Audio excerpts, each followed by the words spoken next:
ఇతరుల వార్తలు మోసే వారికి క్షమాపణ లేదు. ఇతరుల మీద కొండెములాడి చాడీలు చెప్పే వారికి క్షమాపణ లేదు. ఎవరి వ్యక్తిగత విషయాలను ఇంకొకరికి చెప్పడానికి లేదు. అది తప్పు.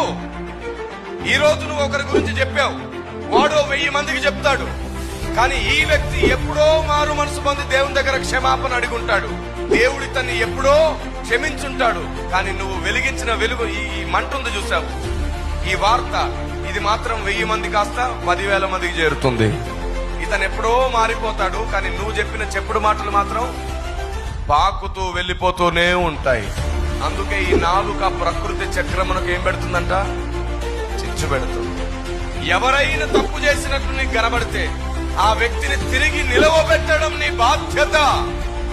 అప్పుడు వారిని నువ్వు క్షమించినట్లుగానే పరలోకపు తండ్రి నిన్ను క్షమిస్తాడు.